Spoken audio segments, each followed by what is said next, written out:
புத்தபெருமான் ஞானோதயம் பெற்ற புனித வெசாக் தினத்தையொட்டி பிரம்மகுமாரிகள் ராஜயோக தியான நிலையத்தினர் ஒரு விசேட நிகழ்வை நடத்தினர். மனதை சாந்தமாக்கி துக்கங்களை துறப்போம் என்ற தலைப்பில் நாம் புரிந்து கொள்ள வேண்டிய உண்மைகளை எடுத்துரைக்கும் படவிளக்க கண்காட்சி, தியான அனுபவம், தன்சல் என பல அம்சங்கள் இடம்பெற்றன. இதமான இத்தினங்களில் பலரும் இந்நிகழ்வில் பங்கு பற்றி நன்மை அடைந்தனர். அந்நிகழ்வு பற்றி ஒரு பார்வை. எங்களோட வாழ்க்கையில் நாங்கள் வெற்றி பெறணும்னு சொன்னால் எங்களுக்கு ஆரோக்கியமான ஒரு மனசு தேவை. ஆரோக்கியமான மனசுனா என்ன? எப்பையும் தூய்மை, ஞானம், சந்தோஷம், அன்பு, அமைதி போன்ற குணங்களால் உருவாக்கப்படுற ஒரு எண்ணத்தை கொண்ட ஒரு மனசு தான். எங்களுடைய வாழ்க்கையில் என்னுடைய விதியை தீர்மானிக்கிறது நான் தான். என்னுடைய விதிக்கு என்னுடைய செயல்கள் தான் காரணமாக இருக்குது. நான் என்ன செய்கிறனோ அதுதான் எனக்கு திருப்பி கிடைக்க போகுது. நான் என்ன விதையை போட்டனோ அதற்கான பலனை தான் நான் பெறுவேன். அதாவது என்னுடைய விதியை நான் எனக்கு விருப்பமானபடி மிக அழகான முறையில் நிம்மதி சந்தோஷமான வாழ்க்கையாக மாற்றிக்கொள்ளலாம். அது என்னுடைய கைகள்லேயே இருக்குது. ஸோ அதே மாதிரி நீங்கள் பார்த்தீங்கன்னா இன்றைக்கு காலகட்டம் எப்படி இருக்குது? இன்றைக்கி காலகட்டம் இல்லையா, நாங்கள் சொல்லுவோம் ஒரு இருள் சூழ்ந்த ஒரு காலம் உண்டு. ஏன்னா எங்கே பார்த்தாலும் ஒரே துன்பம். பாருங்கள், ஒரு போராட்டமான ஒரு வாழ்க்கையை நாங்கள் இன்றைக்கி வாழ்கிறத இங்கே பார்க்க முடியுது. ஸோ இந்த வாழ்க்கைக்கு காரணம் என்ன இல்லையா? எங்களுடைய எண்ணங்கள், நாங்கள் நடந்து கொண்ட முறைகள் தான் இன்றைக்கி இந்த உலகத்தை இந்த மாதிரி மாற்றி வச்சிருக்கு. இப்போ என்னுடைய உலகம் நிம்மதியானதாகவும் சந்தோஷமானதாகவும் மாற வேணும்னு சொன்னால் நான் என்ன செய்யணும்? முதல்ல நான் எனக்குள்ள அந்த மாற்றத்தை கொண்டு வரணும். அந்த மாற்றம் முதல்ல எங்கே ஆரம்பிக்குது? என்னுடைய எண்ணங்கள்லாம் இருக்குது. ஆனாலும் இது ஒரு பெரிய சவால் தான். காரணம் பாருங்கள், இன்றைக்கி நாங்கள் வாழ்கிற சமூகம் எப்படி இருக்குது இல்லையா? வீடுகளில் ஒரே பிரச்சனை, பொருளாதார பிரச்சனை, குடும்ப உறவுகளுக்கு இடையில் பிரச்சனை, இன்னும் சில நாடுகளில் பசி, பஞ்சம், பட்டினி, போர், இல்லை இன்னும் சில பிரச்சனைகளை பார்த்துட்டிங்கன்னா நாகரீகம் என்ற போர்வையில் இன்றைக்கி பல சீரழிவுகள் நடக்குது. எதிர்மறையான எண்ணங்கள், தீய எண்ணங்கள் இல்லையா, நிறைய தவறான படங்கள், போதை வஸ்துக்களுக்கெல்லாம் இளைஞர்கள் அடிமையாகிறாங்க. இந்த மாதிரி பல சிக்கல்களை கொண்ட ஒரு சமூக சூழலில் தான் நாங்கள் வாழ்ந்து கொண்டிருக்கோம். என்னை நான் ஒரு நல்ல மனிதனாக மாற்றுறதுக்கு எனக்கு ஒரு சக்தி, எனக்கு ஒரு புரிந்துணர்வு அவசியம். ஸோ ஆகவே தான் அந்த புரிந்துணர்வு முதல்ல என்னிலேயே ஆரம்பிக்குது. நான் யாருன்றதை நான் புரிஞ்சு கொள்ளணும். நான் என்பது ஒரு உயிர் சக்தி. இந்த உடலை இயக்கும் ஆத்மா நான். ஆத்மாவாகிய நான் தான் இந்த உடலின் அதிபதி. அதுக்கு நான் முதல்ல என்ன புரிஞ்சு என்னை உணர ஆரம்பிக்கணும். நான் ஒரு ஆத்மா என்பதை நான் உணர்ந்து கொள்ள வேணும்.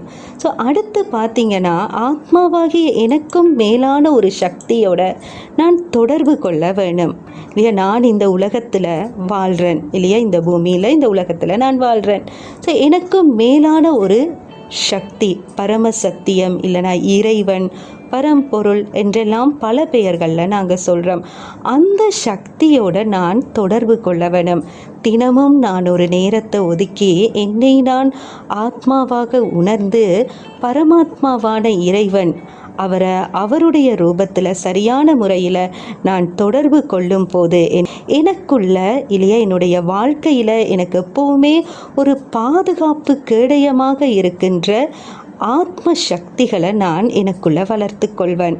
அசல் எது போலி எதுன்றதை புரிஞ்சு கொள்ளக்கூடிய அந்த ஒரு பகுத்தறிவு எனக்குள்ள தேவையாகுது.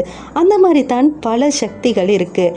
தீர்மானிக்கிற சக்தி, முகம் கொடுக்கிற சக்தி, இப்படி 8 சக்திகள் அடிப்படையாக வாழ்க்கைக்கு தேவையான சக்திகள் இருக்குது. இதெல்லாம் எனக்குள்ள வளரும் போது எனக்குள்ள இயல்பாகவே என்னுடைய வாழ்க்கையில் நான் நிம்மதியை, சந்தோஷத்தை, வெற்றியை என்னால் பெற்றுக்கொள்ளக்கூடியதாக இருக்கும். இந்த காட்சி எதை விளக்கப்படுத்துதுன்னா, நான் எனது 5 புலன்களின் அதிபதி. அதாவது கண், காது, மூக்கு, வாய், மெய்.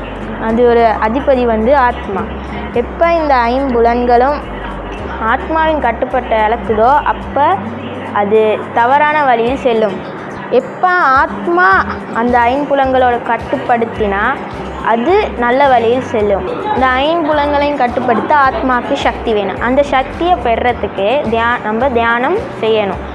இந்த அறையில் இப்போது ஒரு சிறிய தியான வர்ணனை நடக்கும். அந்த தியான வர்ணனை மூலம் தியானம் செய்யும் போது ஆத்மாவுக்கு சக்தி, அமைதி, சந்தோஷம் கிடைக்கும். இங்கே வந்து பார்த்தீங்கன்னா அஷ்ட சக்திகள் காட்டப்படுற ஆசீர்வாத ஒரு சக்கரம் தான் எனக்கு காட்டப்படுது. ஸோ நீங்கள் இன்னைக்கு வந்து பட்டனை அமர்த்தினீங்கன்னா ஒரு இடத்துல போய்ட்டு ஒரு அது அன்புக்குறி வந்து நீக்கப்படும்.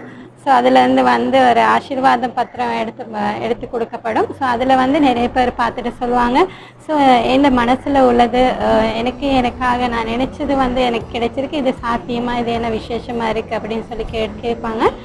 ஸோ இது வந்து எனக்காக கடவுளாக இன்னைக்கு விசேஷமாக கொடுக்கப்பட்ட ஒரு ஆசீர்வாதம். இது நீங்கள் பார்த்தீங்கன்னா அது ஒரு புத்தக கண்காட்சி. இந்த புத்தகங்கள் வந்து எனக்கு வாழ்க்கையில் ரொம்ப முக்கியமான வாழ்க்கையில் நாம் வெற்றி அடைகிறதுக்கு தேவையான முக்கியமான கருத்துக்கள் உள்ளடங்கிய புத்தகங்கள் தான். அதாவது நமக்குள்ள இருக்கிற சில விஷயங்கள், அதாவது நமக்குள்ள பழக்க வழக்கங்கள் நாங்கள் எப்படி நாங்கள் பழகிக்கொள்கிறோம், அதாவது நல்ல விஷயங்கள் நாங்கள் எப்படி வெளிப்படுத்துறது நமக்குள்ள இருக்கிற விஷயங்களை, அந்த மாதிரி சில நல்ல கருத்துக்கள் கொண்ட புத்தகங்கள் தான் இது. நமக்குள்ள இருக்க சக்தியை கொண்டு நாம் எப்படி வாழ்க்கையில முன்னோக்கி சென்று வாழ்க்கையில வெற்றியை அடைவோம் அப்படிங்கிற முக்கியமான கருத்துக்கள் கொண்ட புத்தகங்கள் பார்க்கணும்னு சொன்னா, உதாரணத்துக்கு நாங்கள் ஒரு புத்தகத்தை எடுத்து பார்த்தோம்னு சொன்னா, இது ஒரு வைர வாழ்வு அப்படிங்கிற ஒரு புத்தகம் தான். இந்த புத்தகத்துல பார்த்தீங்கன்னு சொன்னா நமக்கு அதாவது மனசக்தி அதிகரிக்கிறதுக்கு தேவையான முக்கியமான 7 குணங்களை பத்தி இதில் சொல்லியிருக்கு. இந்த 7 குணங்களை நாம கிரகிக்கும் போது வாழ்க்கையில வந்து நாம எங்களோட வாழ்வை வந்து வைரம் மாதிரி ஒரு ஜொலிக்கக்கூடிய வாழ்க்கையா நாம வாழக்கூடிய சில அறிவுரைகள் இந்த புத்தகத்துல இருக்கு. அதே மாதிரி இன்னொரு புத்தகத்தை நீங்க எடுத்து பார்த்தீங்கன்னு சொன்னா தெய்வீக குண பூங்கொத்து, அந்த மாதிரி ஒரு புத்தகத்தை தெய்வீக குணங்கள் எப்படி வளர்த்து கொள்றதுங்கிறது தான் இந்த புத்தகத்துல அடங்கி இருக்குது. அப்படி அதே மாதிரி வேற ஒரு புத்தகத்தை நீங்க பார்த்தீங்கன்னு சொன்னா மலர்ந்திடு மகிழ்ந்திடு அப்படின்னு மகிழ்ச்சி, அதாவது வாழ்க்கையை வெற்றிடுறதுக்கான திறநம்பிக்கை, தைரியம், இந்த மாதிரி விஷயங்களை உள்ளடக்கிய புத்தகம் தான் இது. வேறொரு புத்தகம் அப்படிப்பா ஒவ்வொரு துறைக்கான ஒவ்வொரு சக்திகளுக்கான புத்தகங்கள் தான் கொடுக்கப்பட்டிருக்கு. அதே நேரம் இது ரொம்ப முக்கியமான விஷயம், வாழ்க்கைக்கு எல்லாத்துக்குமே ஒரு மகிழ்ச்சிங்கிறது வாழ்க்கையில ரொம்ப தேவை. நாங்கள் எப்பயுமே வாழ்க்கையில மகிழ்ச்சியா இருக்கிறது தான் எங்க வாழ்க்கைக்கு ஆரோக்கியத்தை கொடுக்கும். இந்த மகிழ்ச்சிக்கு ஒரு மந்திர சாவி அப்படிங்கிற இந்த புத்தகம் வந்து ரொம்ப வலுவான ஒரு புத்தகம். எல்லாரும் வாசிச்சு பயனடையலாம் இந்த புத்தகத்துல. அதே நேரம் போதை விழிப்புணர்வு, அதாவது இந்த காலகட்டத்துல முக்கியமா இளைஞர்களுக்கு இந்த போதை விழிப்புணர்வுங்கிறது ரொம்ப முக்கியம். அதாவது இது நாங்க மற்றவங்களுக்கு சொல்லிக் கொடுக்கும் போது நமக்குள்ள நாம விழிப்புணர்வு எப்படி ஏற்படுத்துறோங்கிறதா இந்த புத்தகத்துல மெயினா சொல்லப்பட்டிருக்கு. இந்த புத்தகங்களோட விலையை நீங்க பாத்தீங்கன்னு சொன்னா ரொம்பவும் சாதாரணமான விலைகளை தான் இருக்குது. அதாவது ஆன்மீக கண்காட்சிக்கு வரக்கூடிய மக்கள் வந்து நீங்க இந்த ஆன்மீக படவிளக்கத்தை பார்த்ததுக்கு அப்புறம் இந்த புத்தகத்தை வாங்கிட்டு போறக்கூடிய மாதிரி விலைகளை தான் இந்த புத்தகங்கள் இருக்கு. அதுல நீங்களும் படிச்சு வாழ்க்கையில வெற்றி அடைறதுக்கான ஒரு வழியை கண்டுபிடிக்கலாம். என் கரங்களில் இருக்கும் இந்த குளிர்பானமானது என் கண்களுக்கு குளிர்ச்சியையும், பருகும்பொழுது நாவிற்கு சுவையையும் புத்துணர்ச்சியையும் தருகிறது. ஆகவே உங்கள் எல்லோருடைய ஆத்மாக்களும் இனிமை பெற வேண்டும் என்பதற்காகவும் சந்தோஷமாக வாழ வேண்டும் என்பதற்காகவும் இந்த ஆன்மீக சேவையை நாங்கள் செய்கின்றோம். எனவே இந்த வெசாக் பண்டிகை தினத்தில் நாங்கள் எல்லோருக்கும் தன்சல் வழங்குவது வழக்கம். ஆகவே இந்த சுவையான குளிர்பானத்தை உங்கள் எல்லோருக்கும் கொடுத்து மகிழ்விக்கிறோம்.